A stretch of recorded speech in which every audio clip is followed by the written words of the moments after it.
Algeria student, keep spirit, study hard, yes we can, go, Laila, yeay, semangat semuanya anak-anak. Sebelum memulai pelajaran, ibu mau mengecek kehadiran anak-anak yang ada di sini ya. Melisa, Mela, Dayang, Sonia, alhamdulillah hadir semuanya ya. Baik, anak-anak di sini, apakah ada yang tahu hari ini kita akan belajar apa? Baik, benar, kita akan belajar fikih, yaitu tentang materi binatang halal dan haram. Adapun poin-poin yang akan kita pelajari yaitu ada arti binatang halal dan haram, jenis-jenis binatang halal dan haram, tata cara menyembelih binatang, hikmah mengkonsumsi binatang halal, dan hikmah menghindari mengkonsumsi binatang haram. Baiklah, langsung saja kita ke pembahasan pertama, yaitu arti binatang halal. Pengertian utama dari halal dan haram adalah halal adalah segala sesuatu yang diperbolehkan oleh Allah Subhanahu wa taala untuk dimakan dan mengandung manfaat bagi kita. Sedangkan haram adalah segala sesuatu yang tidak diperbolehkan Allah Subhanahu wa taala untuk kita makan dan mengandung kemudaratan. Allah Subhanahu wa taala berfirman yang artinya dalam Al-Quran surah Al-Baqarah ayat 29 yang artinya, dialah Allah yang menciptakan segala apa yang ada di bumi untukmu. Dan ada dalam Quran surah Al-Jasiyah ayat 13 yang artinya, dan dia menundukkan apa yang di langit dan apa yang ada di bumi untukmu semuanya. Para ulama membuat kaidah dasar usul fikih bahwa semua makanan pada dasarnya halal kecuali keharamannya. Al-Quran juga menyebutkan dengan jelas kehalalan sejumlah jenis binatang, misalnya hewan air dan hewan air laut, tawar, seperti yang disebutkan dalam Quran surah An-Nahl ayat 14 yang artinya, dan dialah yang menundukkan lautan untukmu agar kamu dapat memakan daging yang segar, yaitu ikan dan minyak. Adapun arti binatang halal yaitu Allah Subhanahu wa taala menciptakan bermacam-macam binatang di muka bumi. Binatang itu hidup di berbagai tempat. Ada yang hidup di darat maupun di air. Bahkan ada binatang yang bisa hidup di darat dan di air. Binatang yang halal adalah semua jenis binatang yang boleh dimakan oleh semua muslim menurut ketentuan agama dan membawa manfaat positif bagi tubuh manusia. Islam telah mengatur dalam Al-Quran dan hadis tentang binatang apa saja yang boleh dikonsumsi oleh manusia. Yang kedua yaitu jenis-jenis binatang halal. Yang pertama, jenis binatang yang hidup di air. Semua jenis binatang yang hidup di air, baik air tawar maupun air laut, hukumnya halal. Walaupun matinya karena disembelih, dipancing, mati sendiri maupun tanpa sebab lainnya. Kecuali binatang itu mengandung racun yang berbahaya bagi kehidupan manusia, sebagaimana firman Allah Subhanahu wa taala dalam surah Al-Maidah ayat 96 yang artinya, dihalalkan bagimu hewan buruan laut dan makanan yang berasal dari laut sebagai makanan yang lezat bagimu dan bagi orang-orang yang dalam perjalanan. Quran surah Al-Maidah ayat 96. Yang kedua yaitu jenis binatang yang hidup di darat. Semua jenis binatang yang baik dan boleh menurut syara, maka boleh dimakan dagingnya, seperti unta, lembu, sapi, kambing, domba, kerbau, kelinci. Hal itu telah dijelaskan oleh Allah Subhanahu wa Ta'ala dalam surah Al-Maidah ayat 1 yang artinya hewan ternak dihalalkan bagimu. Yang ketiga yaitu tata cara penyembelihan binatang. Dalam Islam, menyembelih binatang sangat dianjurkan untuk dilakukan dengan baik dan lemah lembut sebisa mungkin sebelum dan pada saat penyembelihan tidak menyakiti binatang. Proses penyembelihan dalam agama Islam adalah tidak sekedar mematikan hewan saja, tetapi juga harus memenuhi syarat dan ketentuan yang sudah ada. Demikian ini adalah untuk menghindari dari penyiksaan terhadap hewan tersebut, dan hewan tersebut memiliki syarat untuk dikonsumsi orang muslim. Untuk mendapatkan daging yang halal dan baik dari hewan yang disembelih, maka kita harus memperhatikan adab, aturan atau ketentuan-ketentuan yang telah ditetapkan oleh syariat Islam, mulai dari rukun, sunnah, dan hal-hal lainnya yang masih berkaitan dengan penyembelihan hewan tersebut. Berikut adalah syarat dan ketentuan penyembelihan binatang. Yang pertama, ada rukun-rukun penyembelihan hewan. Yang pertama yaitu orang yang menyembelih hewan. Dua, yang akan disembelih atau hewannya. Yang ketiga, alat untuk menyembelih hewan. Yang kedua yaitu syarat untuk menyembelih hewan. Syarat hewannya itu yang pertama, orang tersebut harus beragama Islam. Yang kedua yaitu berakal sehat, tidak dalam keadaan mabuk ataupun gila. Yang ketiga, mumayyiz, mampu dan bisa membedakan antara yang hak dan yang batil. Yang ketiga yaitu syarat-syarat hewan yang akan disembelih. Ini syarat hewan. Agama Islam juga mempunyai syarat tersendiri. Yang pertama, binatang yang disembelih adalah binatang halal untuk dimakan dagingnya. Yang kedua, binatang tersebut juga dalam keadaan hidup dan sehat, bukan bangkai. Yang keempat, syarat untuk menyembelih hewan. Yang pertama, alatnya harus tajam. Yang kedua, terbuat dari besi, baja, batu, bisa juga bambu, asalkan alat tersebut tajam ya.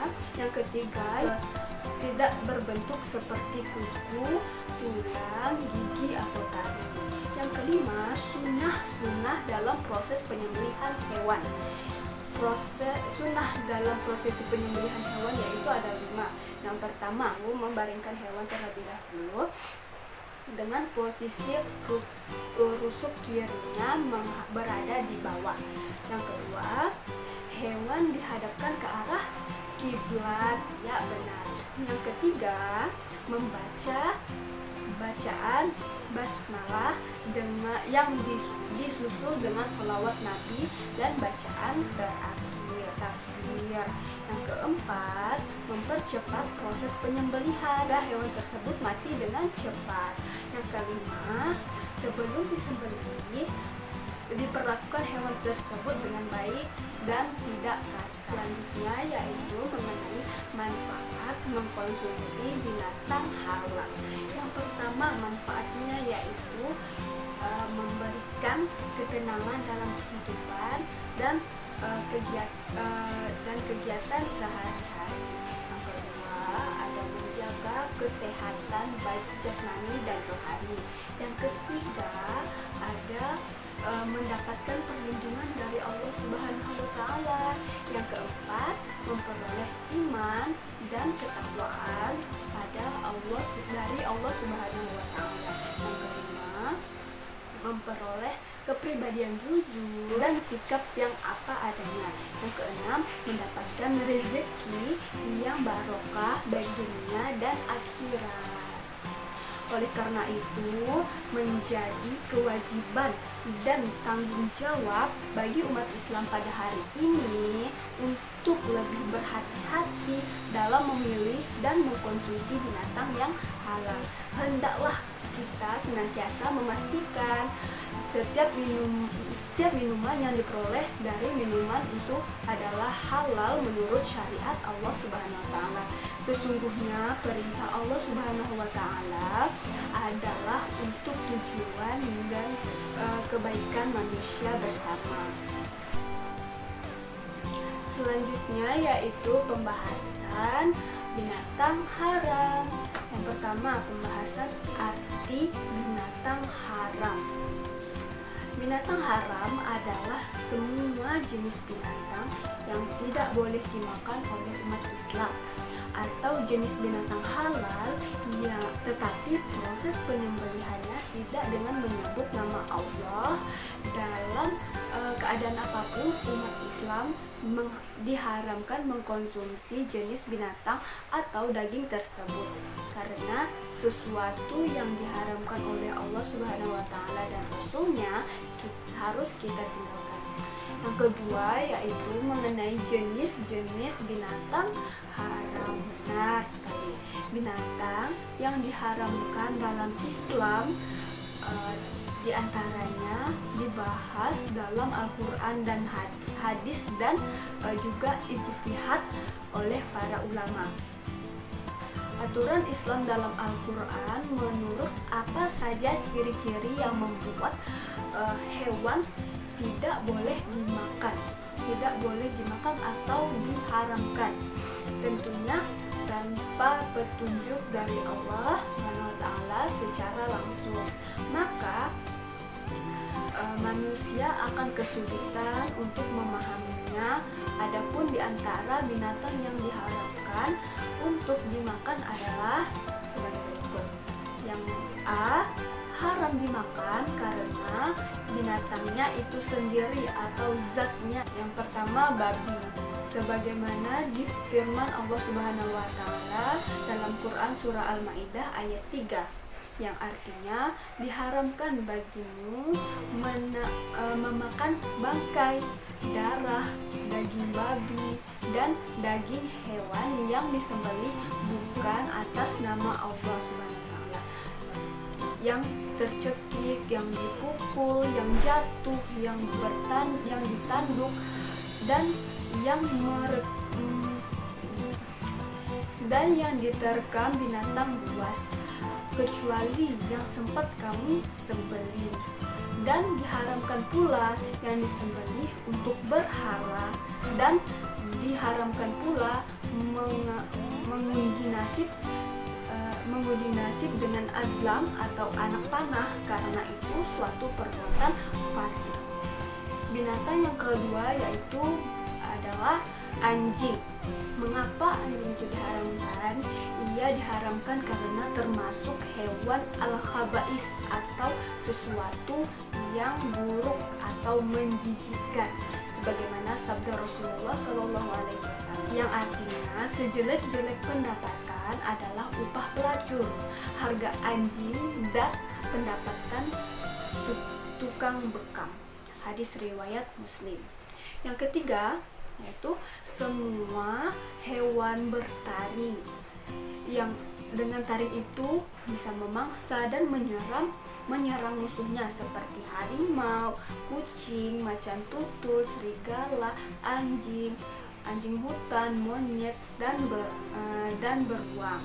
Sebagaimana yang diriwayatkan oleh Abu Hurairah radhiyallahu anhu, Rasulullah Shallallahu Alaihi Wasallam bersabda yang artinya semua binatang yang bertaring maka memakannya adalah haram. Hadis riwayat Muslim. Yang keempat yaitu semua bangsa burung berkuku yang dengan kukunya itu ia mencengkeram atau menyerang musuh-musuhnya, seperti burung elang, burung hantu, burung raja wali, burung bangkai, burung gagak, dan kelelawar. Yang kelima yaitu ada binatang-binatang yang diperintahkan untuk dibunuh. Di antara binatang-binatang tersebut adalah ular, tikus, kalajengking, anjing gila, kadal, burung gagak, dan burung elang jika benar-benar membahayakan, sebagaimana yang disebutkan dalam hadis Nabi Shallallahu Alaihi Wasallam yang artinya dari Aisyah radhiyallahu anhu, Rasulullah Shallallahu Alaihi Wasallam bersabda, 5 binatang jahat yang boleh dibunuh baik di tanah haram atau di luarnya, yaitu seperti tikus, kalajengking, burung buas, gagak, dan anjing gila. Hadis riwayat Bukhari.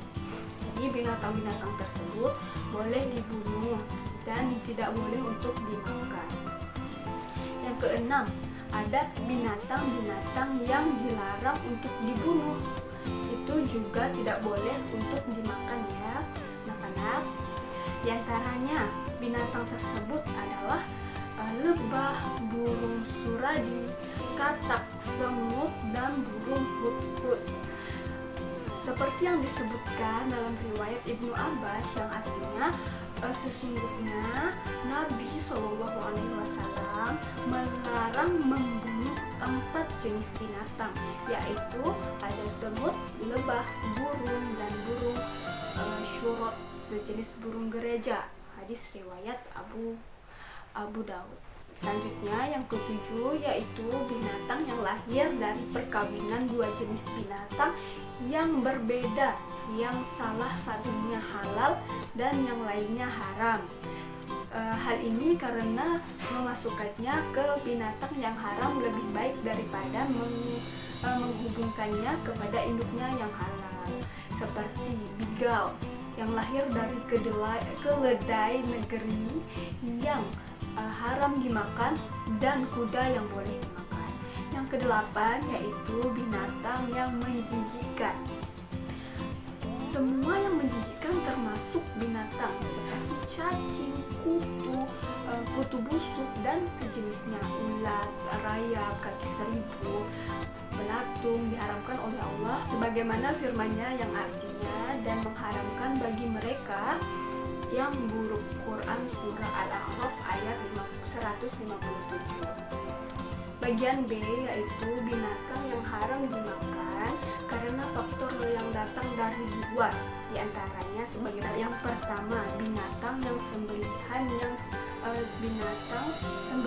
yang tidak disebut nama Allah ketika menyembelihnya, itu tidak boleh dimakan. Yang kedua yaitu bangkai. Bangkai yaitu binatang yang mati tidak sesuai dengan syariat atau sembelih sesuai dengan syariat tetapi dengan tujuan yang tidak dibenarkan syara, seperti penyembelihan kepada dewa atau ritual-ritual kemusyrikan lainnya. Yang ketiga, jallah yaitu binatang yang sebagian besar makanannya adalah sesuatu yang kotor atau najis seperti bangkai atau kotoran lainnya. Yang keempat, ada keledai jinak. Mayoritas ulama berpendapat bahwa keledai jinak haram untuk dimakan. Akibat mengkonsumsi binatang haram yaitu yang pertama, dapat merusak organ tubuh orang yang memakannya, sangat berbahaya sekali ya. Yang kedua, dapat terjangkit penyakit jasmani dan rohani, jadi sangat sedih sekali.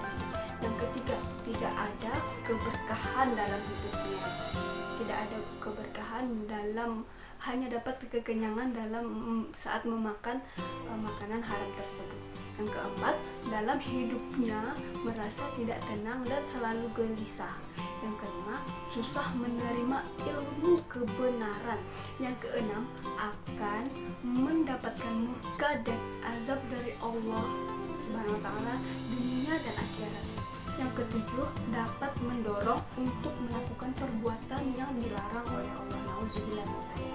Yang kedelapan, menyebabkan tidak diterimanya amal ibadah dan doa. Nauzubillah min dzalik ya teman-teman. Semoga kita diberikan selalu diberikan makanan-makanan yang halal. Pembahasan yang terakhir yaitu yang kelima, hikmah menghindari mengkonsumsi binatang haram. Yang satu, diharamkannya babi karena di dalamnya mengandung cacing pita yang dapat tumbuh dalam lambung manusia dan akan merusak alat pencernaan. Yang kedua, diharamkan baik karena bangkai tersebut kemungkinan mengandung mikroba atau bakteri yang akan meracuni dan merusak tubuh kita. Yang ketiga, binatang yang menjijikkan atau kotor diharamkan karena binatang tersebut dapat mengotori tubuh kita, menjadi racun dalam tubuh dan mengganggu pertumbuhan jasmani dan rohani kita. Yang keempat, tidak pantas manusia dibiarkan begitu saja dengan sesukanya mencekik dan menyiksa binatang dengan memukul hingga mati seperti yang biasa dilakukan oleh pengembala yang keras hati. Yang kelima yaitu binatang yang disergap atau yang dimakan oleh binatang buas. Di dalamnya terdapat unsur penghargaan bagi manusia dan kebersihan dari sisi makanan buas tersebut. Dari kelima hikmah di atas dapat disimpulkan bahwa diharamkannya makanan dari binatang oleh Allah Subhanahu wa taala merupakan salah satu bentuk kasih sayang Allah kepada manusia. Dengan menghayati ketentuan Allah Subhanahu wa taala tersebut akan tumbuh kesadaran bahwa betapa kasih sayang Allah terhadap hambanya sangatlah besar. Baiklah, sekian pembahasan materi dari Ibu. Apakah sini sudah paham? Alhamdulillah. Kalau tidak paham, tanyakan saja. Ibu akan menutup perjumpaan kita pada hari ini. Jangan lupa dibaca di rumah ya, dan kerjakan PR di halaman 12 tersebut. Baik, sebelum mengakhiri perjumpaan kita pada hari ini, Ibu mau ketua kelas untuk memimpin doanya. Bismillahirrahmanirrahim. Wal asri innal insana lafi khusri illa alladzina amanu wa amilus solihati wa tawasaw bil haqq wa tawasaw bis sabr. Alhamdulillahi rabbil alamin. Ibu akhiri, wassalamualaikum warahmatullahi wabarakatuh.